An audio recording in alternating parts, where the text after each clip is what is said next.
Well, the producers Playbook, TV, OTT, and what comes next. May I please invite on stage Goldie Behl, filmmaker and founder, Rose Audio Visuals. Please give him a big round of applause, ladies and gentlemen. And one of my favorite RJs, ladies and gentlemen, RJ Divya Solgama, senior film critic and radio jockey. Please give it up.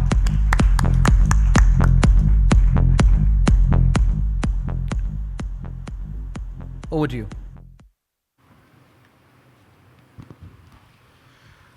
Good afternoon, guys. Yeah? Hi, good afternoon, everybody. So, Goldie, शुरू करें शुरुआत से ही. हाँ, बिल्कुल. Yeah, you guys are ready?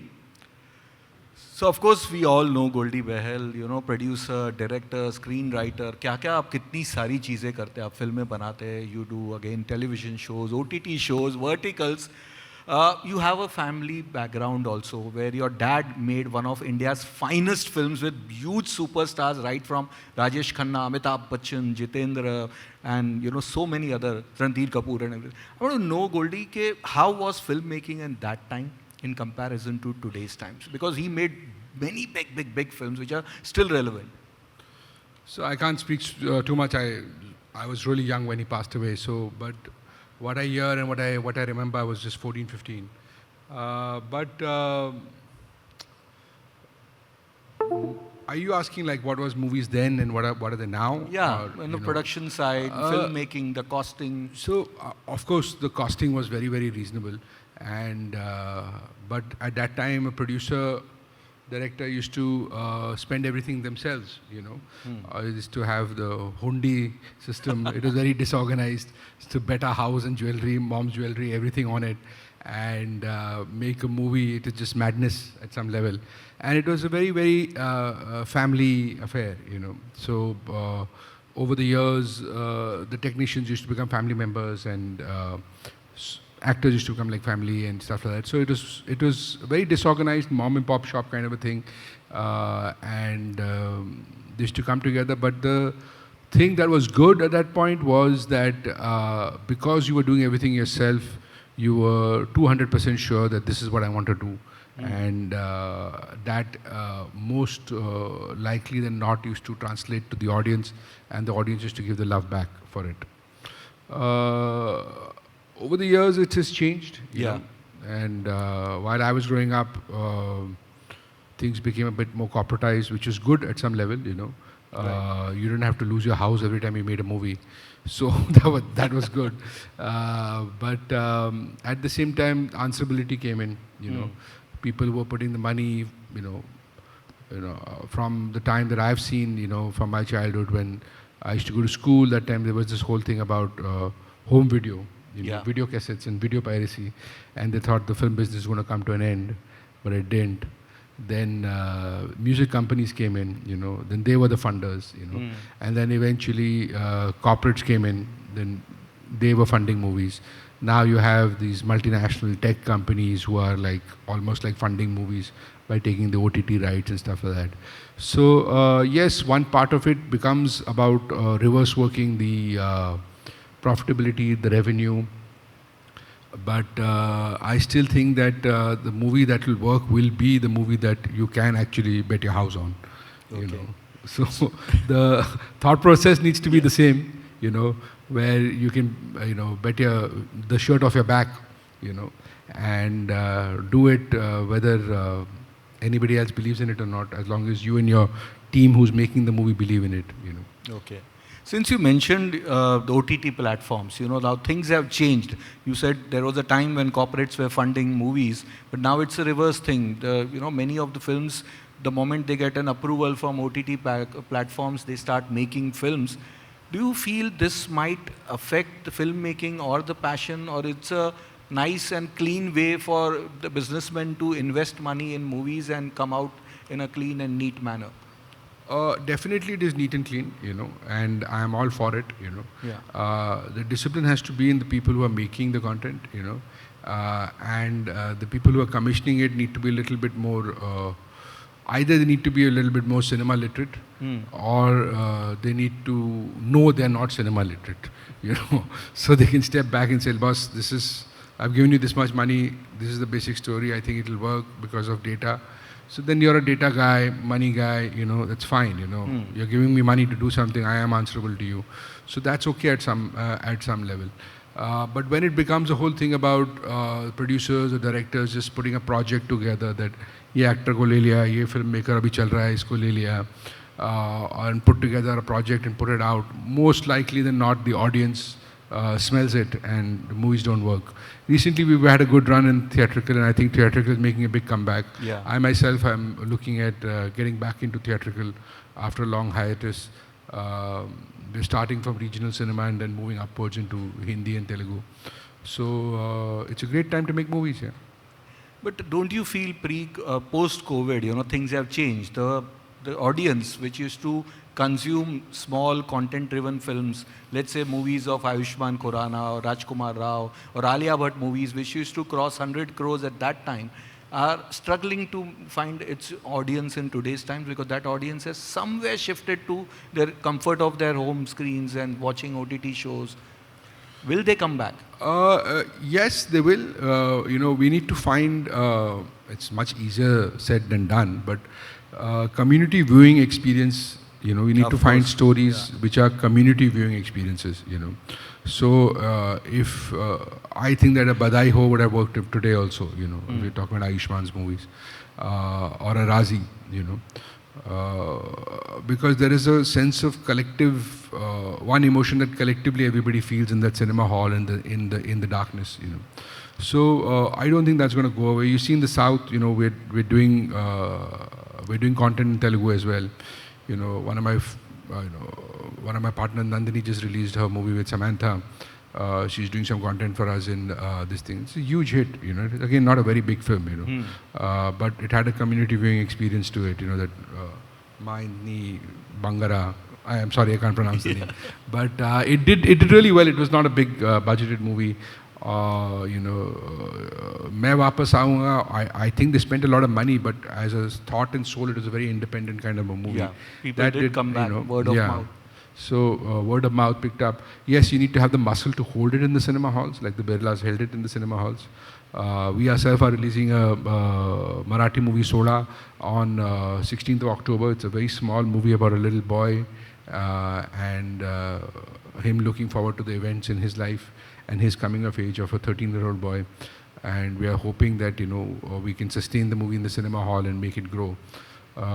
So yes, definitely, you know, movies that are, you know, more personalized in that sense, are telling a personal story but have a community viewing experience, will definitely work in the cinema hall.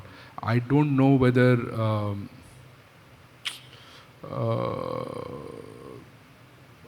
again, like I said before, you know, those projects kind of things will not work. They've never worked anyhow. Yeah. No, they have. I mean, you know, in the 80s, you know, projects used to work, you know, or, you know, in the early 2000s, you know, there were only projects that were working. Put in a big, I mean, you know, there were so many movies that Salman did which were, you know, working just on the back of his star power, or the ones that Mr. Bachchan did.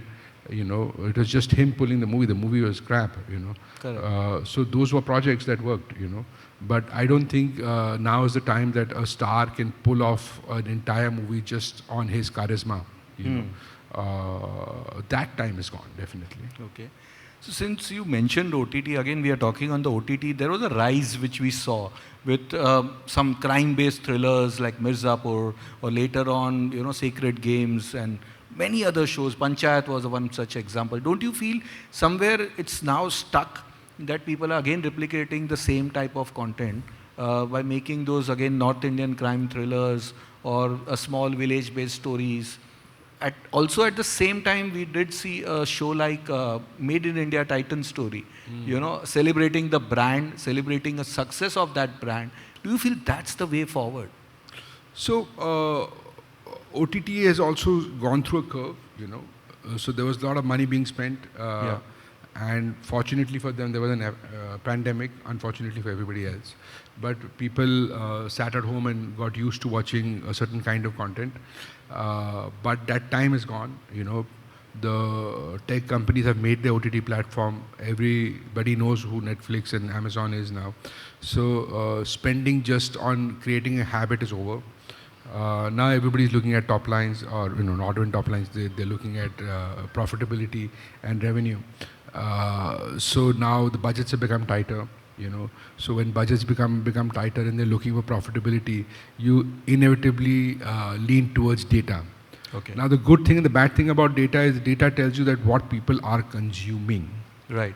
not necessarily what they're going to consume.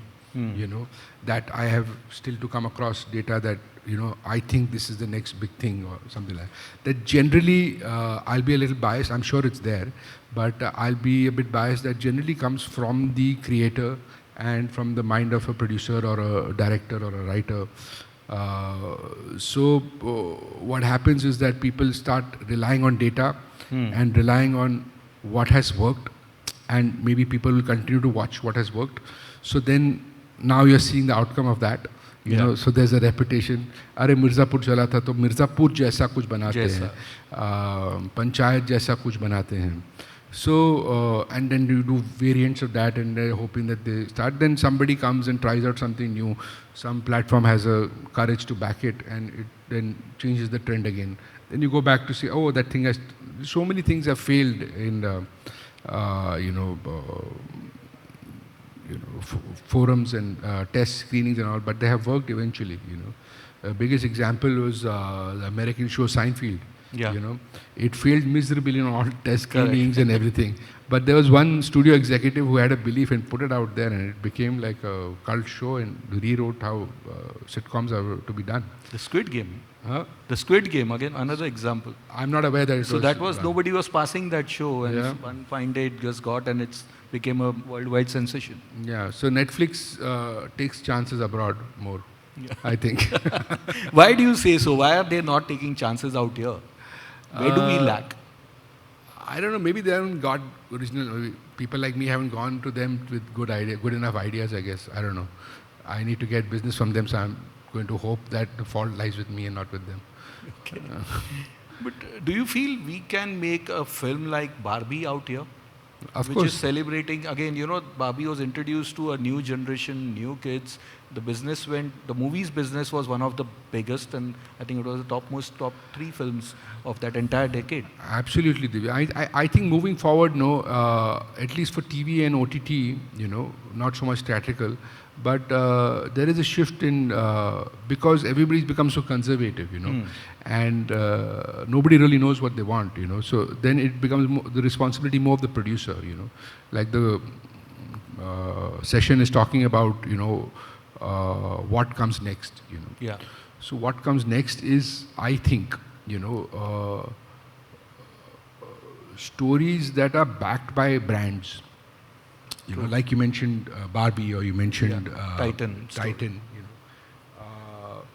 Two very different examples, but both have worked. Yes. And abroad they do it more often. But understanding a brand ethos, telling stories that are narrative, and engaging, because advertising is also changing, So most of us watch some ad and we wait for the skip to get activated, and we skip it. So I don't think it serves everybody's purpose putting out a 20-second, 30-second or 10-second ad. I think what is more important is that how do you communicate your brand ethos, or your and how do I communicate my story that I want to tell. If we can find a marriage over there, and since the platforms are just looking for revenue and profit, they become secondary then, they become just a distribution platform for us. So if a production house, a storyteller like myself can engage and, understand and get a brand on board, then that solves their problem, solves my problem, and we just hire a platform depending on the appetite and the positioning of the story, which platform we want to say, we want to tell that story on. You know, it could be an MX. MX does it all the time. Geo Hotstar does it. Yeah. You know, Netflix can also do it. Prime can also do it. You know, television has always been doing it. The FTA and stuff like that.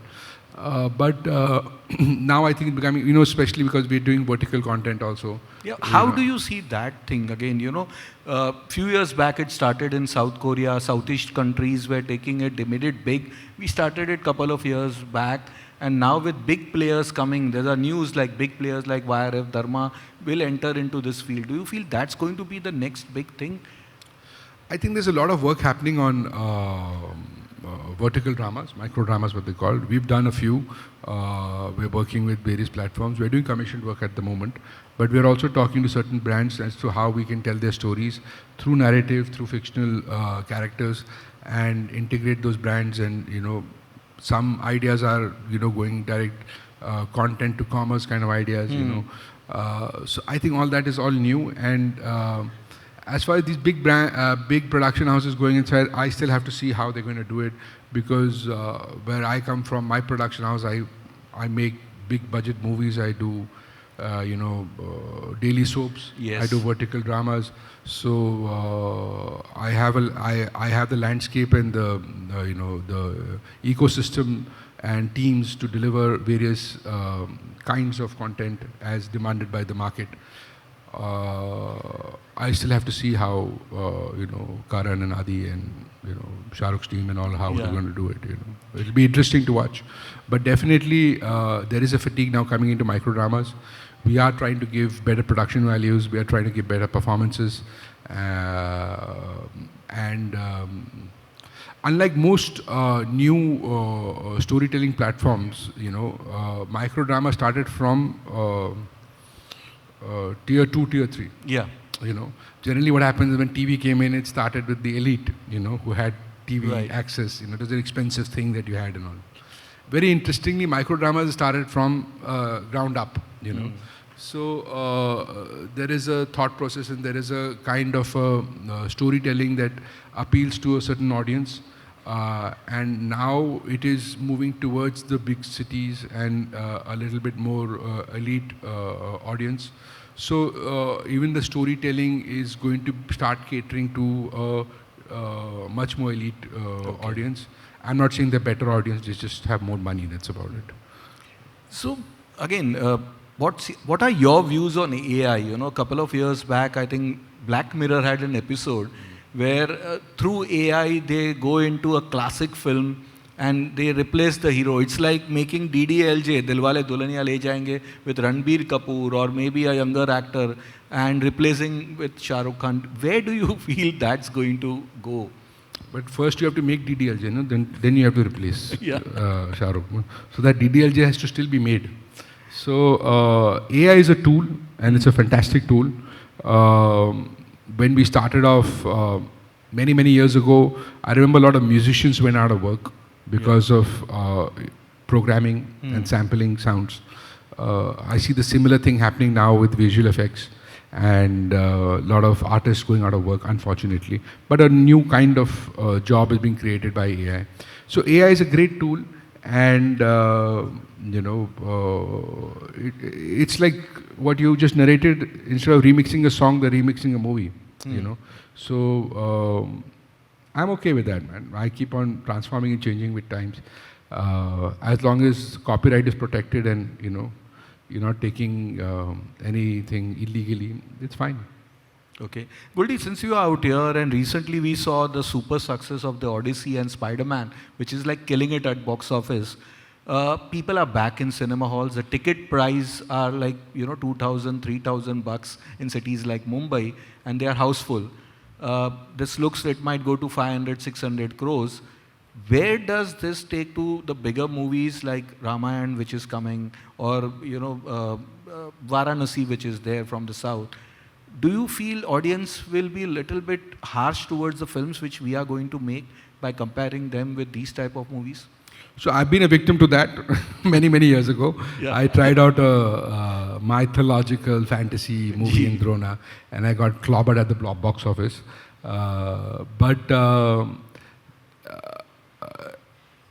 to see your own actor and to see your own hero doing certain things is definitely far more engaging. But with D-Neg on Ramayana, definitely I am expecting the visual effects and all to be fantastic. Nitish is a fantastic director. He gets the emotions right. So I have great expectations from Ramayana. I've liked whatever I've seen so far. Unfortunately, everybody just lensing it through the VFX point of view. It's a great story. Odyssey has the least amount of VFX. It has more practical effects. Definitely benchmark has changed. But the Indian theatrical audience also discounts it that ये अपने यहाँ देसी है, ये अपना India में बना है. तो थोड़ा सा discount तो कर ही देते हैं, they discount, they forgive Rajamouli for a lot of tacky VFX because his storytelling is so great. And if you enjoy the story, then you forgive a lot of things. Of course. But if you're not enjoying the story, then you start looking, अरे that matte painting looks fake, वो झाड़ ठीक से नहीं हिल रहा है, अरे वो same आदमी पहले blue turban में था, अभी yellow turban में है, क्योंकि आपको story नहीं समझ में आ रही है या पकड़ नहीं रही है story, Yeah. But both these movies, the reason I mentioned these movies because they are being targeted and planned for abroad release. They are not planning just only India. They are being made for the global audience. How does that also helps the brands and again the business purpose out there? No, definitely. I think that we can are doing international work in much lesser price than what it is in America, or Australia, or New Zealand. As far as VFX and all goes. So Ramayana, I have great hopes with Sony distributing it. You see the trailer. I mean, all the CG looks fantastic. People have few issues with the matte painting and the झाड़ ठीक से नहीं हिल रहा है, थोड़ा ऐसा लग रहा है, वैसा लग रहा है. But I think all that will get polished up because the bigger you go on the screen on the Ramayana trailer, the better and better it looks. So I've seen it on bigger screens and it looks fantastic. So it's been made for the big screen and I'm sure it'll be good. Varanasi, I've not seen anything, but Rajamouli is a god, so I'm sure he'll pull another rabbit out of the hat. Okay. So you make movies, you have OTT shows, verticals also, a lot more. Just assume if a brand is coming to you, okay, कि sir आपको हमारा ये brand है, इसे promote करना है, आपके film में थोड़ा सा घुसा दो. तो creatively you are also a director. Does that? So that's what I'm saying, that things have changed from that approach, that Rakesh ji and Ritik and all did it in Krish and Subhash ji did it in Tal. Those times were very different. Right. I'm talking about, like recently we did some work for UPL, we did some short stories for them on their YouTube. They wanted a digital presence. So we came up with 5-minute short films about, they had a certain pain point, they wanted to communicate some product of theirs. So we understood their culture, brand culture, what are they trying to say with that? And attach that audience with that emotion. And then organically from inside out, the brand comes out, rather than the brand being put on top of the story that's already there. So when we're conceiving the story with the brand culture in mind, So, so we understood that, UPL has a great connect and a great belief with the farmers and, the way they use their products. So we came up with a line for them saying Atut Vishwas, and we made beautiful stories about Atut Vishwas between a dog and the master, a brother and sister, a teacher and a pupil, and how it all led up to their brand Saf, and they were very, very happy with it, and for them it was not only just for the audience, it was also to communicate that this is the real thing and don't buy duplicate, because you all have trust in us. So, stuff like that, So there are lots of stuff happening abroad like that, especially with microdramas, So we're looking at that whole section very, very aggressively, and created a whole team who are not doing OTT, who are not doing TV, who are not doing movies, but doing just this, So whether it's fiction or it's non-fiction, that's scripted, unscripted, there's a huge opportunity in unscripted also. There's follow reality, there's documentaries, there are, brand stories to be told, like Titan, you know. So that becomes like a, you know, fiction, you know, reality fiction kind of thing, you know. So lots of opportunities, exciting times, and interesting way of telling stories, you know, because we as creators also need some trigger, you know. So sometimes it could be the brand ethos that is the trigger. Okay. So just on a funnier side, can we think, you said those micro drama started from B and C tires, you know. Let's take a masala brand, some छोटे शहर में कहीं पे भी होगा, and that guy wants to invest and make a micro drama based on his life. How do you balance the creativity and not making it look like a mockery or a B grade thing, and somewhere coming it out with making it, you know, even reach the A centers? So I'll talk about the flavors of life, you know. Okay. I'll make a love story of a chef, you know, and I'll make his journey from a small town to Michelin star chef, you know. Yeah. And one thing that he never let go of were these masalas. That's nice. I made it up just now. Yeah, That's it, this is sounding great. So what else do you see in filmmaking and television shows and in OTT shows? क्या लग रहा है next, और क्या will it go more higher? What do you see the future as? So, I mean, definitely we're, as far as theatrical goes, people are still spending less than what they're spending for a live event, right? Right. You go for a football match, cricket match, or a rock concert. You spend 25, 30,000, 15,000, 10,000. Yeah. 10,000 is the bare minimum that you spend for a ticket. Our boulder 2,000 is expensive. So I got into a big, I mean, I understood this. I got into a big exchange with Ajay Bijli and Sid of Inox and PVR. And they were like, buddy, we are not high pricing it. See how much people are spending for even a stand-up comedian's show. Yeah, true. So you pull up your socks on content. So I had no answer after that, you know. So definitely, you know, amount of theaters are very less, you know. People are fearful. I myself was fearful that whether people return to the cinema halls or no. But they are returning because there is a fatigue and there is a saturation of OTT also. People want to step out, you know, go out, watch a movie, you know, have a whole community experience. And definitely we should find stories that can appeal to more community viewing. Okay. So that's great, and we wish you all the best for all your future ventures. Thank you. Yeah, thank you. Thank you Thank so you. much. Lovely chatting with you. Thank you, Same here. everybody. Have Thank a you, great guys. evening. Yeah, thank you.